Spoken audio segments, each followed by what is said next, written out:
विश्वामित्र का आगमन। अयोध्यापति महाराज दशरथ के दरबार में यथोचित आसन पर गुरु वशिष्ठ, मंत्रीगण और दरबारीगण बैठे थे। अयोध्या नरेश ने गुरु वशिष्ठ से कहा, हे गुरुदेव, जीवन तो क्षणभंगुर है और मैं वृद्धावस्था की ओर अग्रसर होते जा रहा हूँ। राम, भरत, लक्ष्मण और शत्रुघ्न चारों ही राजकुमार अब वयस्क भी हो चुके हैं। मेरी इच्छा है कि इस शरीर को त्यागने के पहले राजकुमारों का विवाह देख लूं। अतः आपसे निवेदन है कि इन राजकुमारों के लिए योग्य कन्याओं की खोज करवाएं। महाराज दशरथ की बात पूरी होते ही द्वारपाल ने ऋषि विश्वामित्र के आगमन की सूचना दी।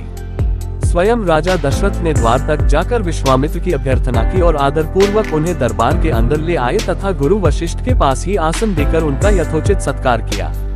कुशलक्षेम पूछने के पश्चात राजा दशरथ ने विनम्र वाणी में ऋषि विश्वामित्र से कहा, हे मुनिश्रेष्ठ, आपके दर्शन से मैं कृतार्थ हुआ तथा आपके चरणों की पवित्र धूलि से यह राजदरबार और संपूर्ण अयोध्यापुरी धन्य हो गई। अब कृपा करके आप अपने आने का प्रयोजन बताइए। किसी भी प्रकार की आपकी सेवा करके मैं स्वयं को अत्यंत भाग्यशाली समझूंगा। राजा के विनयपूर्ण वचनों को सुनकर मुनि विश्वामित्र बोले, हे राजन, आपने अपने कुल की मर्यादा के अनुरूप ही वचन कहे हैं। इक्ष्वाकु वंश के राजाओं की श्रद्धा भक्ति गौ, ब्राह्मण और ऋषि मुनियों के प्रति सदैव ही रही है। मैं आपके पास एक विशेष प्रयोजन से आया हूँ, समझिए कि कुछ मांगने के लिए आया हूँ। यदि आप मुझे वांछित वस्तु देने का वचन दे तो मैं अपनी मांग आपके सामने प्रस्तुत करूँ। आपके वचन न देने की दशा में मैं बिना कुछ मांगे ही वापस लौट जाऊंगा। महाराज दशरथ ने कहा, हे ब्रह्मर्षि, आप निःसंकोच अपनी मांग रखें। संपूर्ण विश्व जानता है कि रघुकुल के राजाओं का वचन ही उनकी प्रतिज्ञा होती है। आप मांग तो मैं अपना शीश काटकर भी आपके चरणों में रख सकता हूँ। उनके इन वचनों से आश्वस्त ऋषि विश्वामित्र बोले, राजन, मैं अपने आश्रम में एक यज्ञ कर रहा हूँ। इस यज्ञ के पूर्णाहुति के समय मारीच और सुबाहु नाम के दो राक्षस आकर रक्त, मांस आदि अपवित्र वस्तुएं यज्ञ वेदी में फेंक देते हैं। इस प्रकार यज्ञ पूर्ण नहीं हो पाता। ऐसा वे अनेक बार कर चुके हैं। मैं उन्हें अपने तेज से श्राप देकर नष्ट भी नहीं कर सकता, क्योंकि यज्ञ करते समय क्रोध करना वर्जित है। मैं जानता हूँ कि आप मर्यादा का पालन करने वाले ऋषि मुनियों के हितैषी एवं प्रजावत्सल राजा हैं। मैं आपसे आपके ज्येष्ठ पुत्र राम को मांगने के लिए आया हूँ, ताकि वह मेरे साथ जाकर राक्षसों से मेरे यज्ञ की रक्षा कर सके और मेरा यज्ञानुष्ठान निर्विघ्न पूरा हो सके। मुझे पता है कि राम आसानी के साथ उन दोनों का संहार कर सकते हैं। अतः केवल 10 दिनों के लिए राम को मुझे दे दीजिए। कार्य पूर्ण होते ही मैं उन्हें सकुशल आपके पास वापस पहुंचा दूंगा। विश्वामित्र की बात सुनकर राजा दशरथ को अत्यंत विषाद हुआ। ऐसा लगने लगा कि अभी वे मूर्छित हो जाएंगे। फिर स्वयं को संभाल कर उन्होंने कहा, मुनिवर, राम अभी बालक है। राक्षसों का सामना करना उसके लिए संभव नहीं होगा। आपके यज्ञ की रक्षा करने के लिए मैं स्वयं ही जाने को तैयार हूँ। विश्वामित्र बोले, राजन, आप तनिक भी संदेह न करें कि राम उनका सामना नहीं कर सकते। मैंने अपने योगबल से उनकी शक्तियों का अनुमान लगा लिया है। आप निश्चिंत होकर राम को मेरे साथ भेज दीजिए। इस पर राजा दशरथ ने उत्तर दिया, हे मुनिश्रेष्ठ, राम ने अभी तक किसी राक्षस के माया प्रपंचों को नहीं देखा है और उसे इस प्रकार के युद्ध का अनुभव भी नहीं है। जब से उसने जन्म लिया है, मैंने उसे अपनी आंखों के सामने से कभी ओझल भी होने नहीं दिया है। उसके वियोग से मेरे प्राण निकल जाएंगे। आपसे विनय है कि कृपा करके मुझे ससैन्य चलने की आज्ञा दें। पुत्रमोह से ग्रसित होकर राजा दशरथ को अपनी प्रतिज्ञा से विचलित होते देख ऋषि विश्वामित्र आवेश में आ गए। उन्होंने कहा, राजन, मैं नहीं जानता था कि रघुकुल में अब प्रतिज्ञा पालन करने की परंपरा समाप्त हो गई है। यदि जानता होता तो मैं कदापि नहीं आता।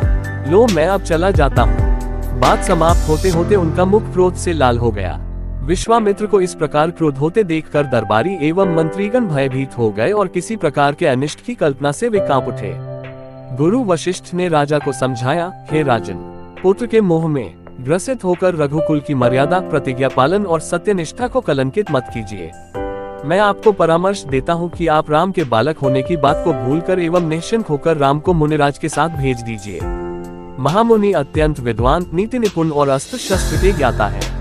मुनिवा के साथ जाने से राम का किसी प्रकार से भी अहित नहीं हो सकता, उल्टे वे इनके साथ रहकर शस्त्र और शास्त्र विद्याओं में अत्यधिक निपुण हो जाएंगे तथा उनका कल्याण ही होगा। गुरु वशिष्ठ के वचनों से आश्वस्त होकर राजा दशरथ ने राम को बुला भेजा। राम के साथ साथ लक्ष्मण भी वहां चले आए। राजा दशरथ ने राम को ऋषि विश्वामित्र के साथ जाने की आज्ञा दी। पिता की आज्ञा शिरोधार्य करके राम के मुनिव के साथ जाने के लिए तैयार हो जाने पर लक्ष्मण ने भी ऋषि विश्वामित्र से साथ चलने के लिए प्रार्थना की और अपने पिता से भी राम के साथ जाने के लिए अनुमति मांगी। अनुमति मिल जाने पर राम और लक्ष्मण सभी गुरुजनों से आशीर्वाद लेकर ऋषि विश्वामित्र के साथ चल पड़े। समस्त अयोध्यावासियों ने देख कि मंद धीर गति से जाते हुए मुनिश्रेष्ठ विश्वामित्र के पीछे पीछे कंधों पर धनुष और तर्कस में बाण रखे दोनों भाई राम और लक्ष्मण ऐसे लग रहे थे मानो ब्रह्मा जी के पीछे दोनों अश्विनी कुमार चले जा रहे हों। अद्भुत कांति से युक्त दोनों भाई गौ की त्वचा से बने दस्ताने पहने हुए थे। हाथों में धनुष और कटी में तीक्ष्ण धार वाली कृपानें शोभायमान हो रही थी। ऐसा प्रतीत होता था मानो स्वयं शौर्य ही शरीर धारण करके चले जा रहे हों। लता विद्पों के मध्य से होते हुए 6 कोस लंबा मार्ग पार करके वे पवित्र सरयू नदी के तट पर पहुंचे। मुनि विश्वामित्र ने स्नेहयुक्त मधुर वाणी में कहा, हे वत्स, अब तुम लोग सरयू के पवित्र जल से आचमन स्नानादि करके अपनी थकान दूर कर लो, फिर मैं तुम्हें प्रशिक्षण दूंगा। सर्वप्रथम मैं तुम्हें बला और अतिबला नामक विद्याएं सिखाऊंगा। इन विद्याओं के विषय में राम के द्वारा जिज्ञासा प्रकट करने पर ऋषि विश्वामित्र ने बताया, ये दोनों ही विद्याएं असाधारण हैं। इन विद्याओं में पारंगत व्यक्तियों की गिनती संसार के श्रेष्ठ पुरुषों में होती है। विद्वानों ने इन्हें समस्त विद्याओं की जननी बताया है। इन विद्याओं को प्राप्त करके तुम भूख और प्यास पर विजय पा जाओगे। इन तेजों में विद्याओं की सृष्टि स्वयं ब्रह्मा जी ने की है। इन विद्याओं को पाने का अधिकारी समझकर मैं तुम्हें इन्हें प्रदान कर रहा हूँ। राम और लक्ष्मण के स्नान आदि से निवृत्त होने के पश्चात विश्वामित्र जी ने उन्हें इन विद्याओं की दीक्षा दी। इन विद्याओं के प्राप्त हो जाने पर उनके मुखमंडल पर अद्भुत कांति आ गई। तीनों ने सरयू तट पर ही विश्राम किया। गुरु की सेवा करने के पश्चात दोनों भाई तृण शैयाओं पर सो गए। कामदेव का आश्रम। दूसरे दिन ब्राह्म मुहूर्त में निद्रा त्याग कर मुनि विश्वामित्र तृण शैयाओं पर विश्राम करते हुए राम और लक्ष्मण के पास जाकर बोले, हे राम और लक्ष्मण, जागो, रात्रि समाप्त हो गई है। कुछ ही काल में प्राची में भगवान भुवन भास्कर उदित होने वाले हैं। जिस प्रकार वे अंधकार का नाश कर समस्त दिशाओं में प्रकाश फैलाते हैं, उसी प्रकार तुम्हें भी अपने पराक्रम से राक्षसों का विनाश करना है। नित्य कर्म से निवृत्त हो, संध्या उपासना करो, अग्निहोत्र आदि से देवताओं को प्रसन्न करो, आलस्य को त्यागो और शीघ्र उठ जाओ, क्योंकि अब सोने का समय नहीं है। गुरु की आज्ञा प्राप्त होते ही दोनों भाइयों ने शय्या त्याग दिया और नित्य कर्म एवं स्नान ध्यान आदि से निवृत्त होकर मुनिवर के साथ गंगा तट की ओर चल दिए। वे गंगा और सरयू के संगम, जहाँ पर ऋषि मुनियों तथा तपस्वियों के शांत व सुंदर आश्रम बने हुए थे, पर पहुँचे। एक अत्यधिक सुंदर आश्रम को देखकर रामचंद्र ने गुरु विश्वामित्र से पूछा, हे गुरुवर, ये परम रमणीक आश्रम किन महर्षि का निवास स्थान है? राम के प्रश्न के उत्तर में ऋषि विश्वामित्र ने बताया, हे राम, यह एक विशेष आश्रम है। पूर्व काल में कैलाशपति महादेव ने यहाँ घोर तपस्या की थी। संपूर्ण विश्व उनकी तपस्या को देखकर विचलित हो उठा था। उनकी तपस्या से देवराज इंद्र भयभीत हो गए और उन्होंने शंकर जी के तप को भंग करने का निश्चय किया। इस कार्य के लिए उन्होंने कामदेव को नियुक्त कर दिया। भगवान शिव पर कामदेव ने एक के बाद एक कई बाण छोड़े, जिससे उनकी तपस्या में बाधा पड़ी। क्रुद्ध होकर महादेव ने अपना तीसरा नेत्र खोल दिया। उस तीसरे नेत्र की तेजोमय ज्वाला से जलकर कामदेव भस्म हो गए।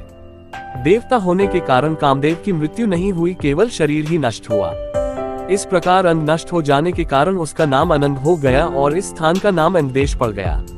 ये भगवान शिव का आश्रम है, किंतु भगवान शिव के द्वारा यहाँ पर कामदेव को भस्म कर देने के कारण इसे कामदेव का आश्रम भी कहते हैं। गुरु विश्वामित्र की आदेशानुसार सभी ने वहीं रात्रि विश्राम करने का निश्चय किया। राम और लक्ष्मण दोनों भाइयों ने वन से कंदमूल फल लाकर मुनिवर को समर्पित किए और गुरु के साथ दोनों भाइयों ने प्रसाद ग्रहण किया। तत्पश्चात स्नान, संध्या, उपासना आदि से निवृत्त होकर राम और लक्ष्मण गुरु विश्वामित्र से अनेक प्रकार की कथाएं तथा धार्मिक प्रवचन सुनते रहे। अंत में गुरु की यथोचित सेवा करने के पश्चात आज्ञा पाकर वे परम पवित्र गायत्री मंत्र का जाप करते हुए तृण शैयाओं पर जा विश्राम करने लगे।